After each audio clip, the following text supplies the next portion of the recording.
Hello everyone.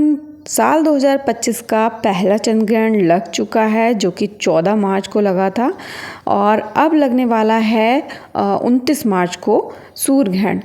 तो साल 2025 का पहला सूर्य ग्रहण 29 मार्च को लगने वाला है जो कि गर्भवती महिलाओं को ऐसे में क्या क्या सावधानी बरतनी चाहिए, गर्भवती महिलाओं को घर से बाहर निकलना है या नहीं निकलना है, क्या भारत में दिखाई देगा, किन किन राशियों पे इसका प्रभाव पड़ने वाला है, ये सारी जानकारी हम आपको बताने वाले हैं। ये भी बताएंगे सूर्य ग्रहण क्यों लगता है और किस कारण लगता है, कितने प्रकार के सूर्य ग्रहण और चंद्र ग्रहण होते हैं।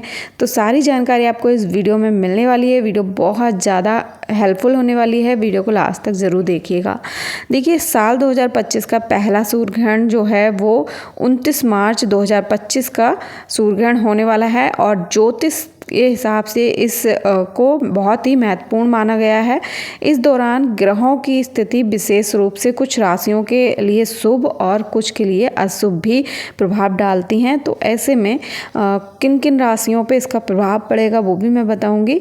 फिलहाल ज्योतिष शास्त्र में ग्रहों और नक्षत्रों के अलावा ग्रहण का महत्वपूर्ण स्थान है। खासकर धार्मिक दृष्टि से ग्रहण को एक खास महत्व दिया गया है। हर साल सूर्य ग्रहण और चंद्र ग्रहण के विभिन्न रूप होते हैं और इनका असर न केवल प्राकृतिक घटनाओं पर बल्कि हमारे जीवन पर भी पड़ता है। इस साल 2025 में होली के बाद जो है साल का पहला सूर्य ग्रहण 29 मार्च चैत्र अमावस्या के दिन लगेगा। यह ग्रहण आंशिक सूर्य ग्रहण होगा, ठीक है।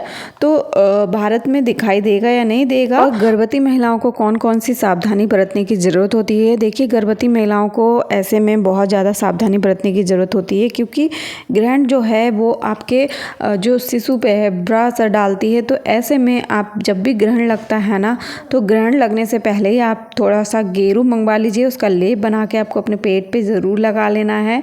इसके अलावा देखिए, तुलसी के पत्ता जो भी खाने पीने की चीज़ें उसमें ज़रूर डाल दीजिए जिससे खाना दूषित ना हो। ग्रहण को नंगी आंखों से कभी नहीं देखना चाहिए। इससे क्या हो सकता है, आपकी आंखें की जो है वो रोशनी भी जा सकती है। तो ग्रहण को कभी भी गर्भवती महिलाओं को तो बिल्कुल भी नहीं देखना चाहिए, बच्चे पे इसका असर पड़ता है। इसके अलावा देखिए, चॉपिंग कटिंग का काम नहीं करना चाहिए, खाना पीना नहीं बनाना चाहिए, कोई भी तड़का वगैरह नहीं लगाना है, घर से बाहर नहीं निकलना है। ग्रहण जब लगता है तो आपको घर के अंदर ही रहना है। कोई भी लोहे की चीज़ें अगर आप हाथ पैरों में पहने हुए हैं तो उसको निकाल दीजिए। सेफ्टी पिन वगैरह, चश्मा वगैरह जो भी पहना है उसको हटा दीजिए क्योंकि ग्रहण के दौरान ये चीज़ें आपके पास नहीं होना चाहिए। आप एक नारियल अपने पास रखिए, जो कच्चा नारियल होता है वो ज़रूर अपने पास रख लीजिए। उससे जो भी नकारात्मक दूषित किरणें जो होती हैं उसका प्रभाव जो है उस नारियल पे ही पड़ता है। उसके जब ग्रहण ख़त्म हो जाता है ना, तब वो नारियल जो है बहते जल में आप कहीं भी सिरवा सकती हैं या फिर अगर कहीं बहता जल नहीं है तो कहीं भी पीपल के नीचे मिट्टी में उसको मतलब ढाक सकती हैं, मिट्टी में दबा सकती हैं, ठीक है। इतना काम आपको करना है। इसके अलावा देखिए, आपको ध्यान रखना है कि आपको जब ग्रहण लगता है ना, तो ग्रहण जब लगता है उसका सूतक काल भी स्टार्ट हो जाता है। तो सूतक काल से ही आपको ध्यान रखना है, छोटी छोटी चीज़ें। सोना भी आपको नहीं, हाथ पैर बिल्कुल भी नहीं मोड़ना होता है, ठीक है। हाथ पैरों को फोल्ड करके नहीं बैठना होता है। मंत्रों का आप जाप कर सकते हैं, पूजा पाठ नहीं करना है, ना ही भगवान की मूर्तियों को छूना है। बस आप मन में ही अपने मंत्रों का जाप कर सकते हैं। कोई भी भजन कीर्तन गाने सॉन्ग सुन सकते हैं फ़ोन में, ठीक है। आपको इतना करना होता है। छोटी छोटी चीज़ें होती हैं जो गर्भवती महिलाओं को ध्यान में रखनी होती हैं। अगर हम ये चीज़ें ध्यान में नहीं रखते हैं तो इससे हमारे गर्भस्थ शिशु पर उसका बुरा असर पड़ता है, जो कि हम बाद में बहुत ज़्यादा प्रॉब्लम होती है कि हम उस चीज़ों को, छोटी छोटी बातें होती हैं उनको ध्यान रख लेते तो शायद ऐसा नहीं होता। अगर आपके यहाँ भी ऐसी चीज़ें मानी जाती हैं तो आप ज़रूर ये चीज़ें करिए।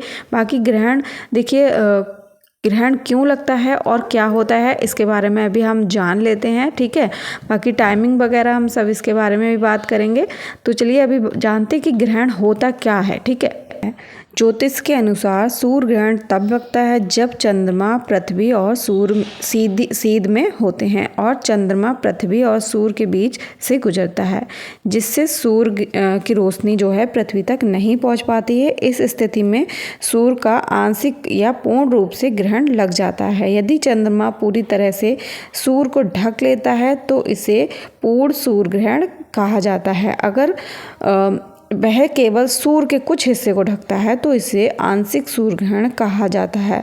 वलयाकार सूर्य ग्रहण तब लगता है जब पृथ्वी से दूर होता है, मतलब चंद्रमा पृथ्वी से दूर होती है और इस कारण सूर्य पूरी तरह से ढका नहीं जाता है। इस स्थिति में हमें आसमान में एक आग की अंगूठी जैसी छवि दिखाई देती है। वही हाइब्रिड सूर्य ग्रहण पूरी तरह से जो है सूर्य पूरी तरह से ढकता है और लेकिन एक छोटा सा हिस्सा खुला रहता है, जिसे हम बोलते हैं वलयाकार सूर्य ग्रहण। ठीक है, तो ये चीज़ें होती हैं। सूर्य ग्रहण इतने प्रकार के होते हैं और मतलब सूर्य ग्रहण जो है, सूर्य ग्रहण ज्योतिष दृष्टिकोण से विशेष महत्व होता है इसका, और क्योंकि यह सूर्य ग्रहण चंद्रमा और अन्य ग्रहों की स्थिति पर असर डालता है। ठीक है, 29 मार्च को 2025 को होने वाला सूर्य ग्रहण जो है मीन राशि और उत्तर भाद्रपदा नक्षत्र में घटित होगा। इस दौरान सूर्य जो है काफ़ी ज़्यादा राशियों पे भी पड़ने वाला है। किसी किसी राशियों पे इसका बुरा प्रभाव पड़ेगा और किसी किसी राशियों पे इसका मतलब सही प्रभाव पड़ने वाला है।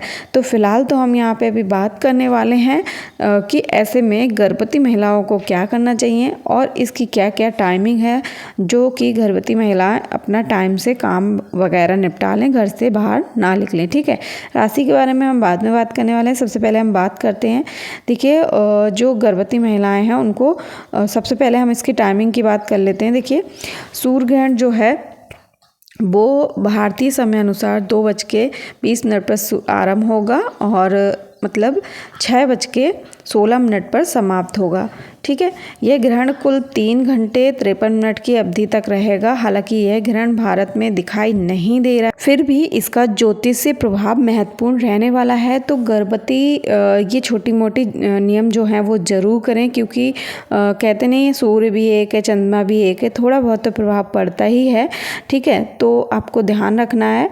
बाकी देखिए किन किन राशियों पे पड़ने वाला है, और देखिए सूर्य ग्रहण जो है वो कई बार क्या होता है कि कुछ कुछ राशियां ऐसी होती हैं जिन पे इसका बुरा प्रभाव डलता है।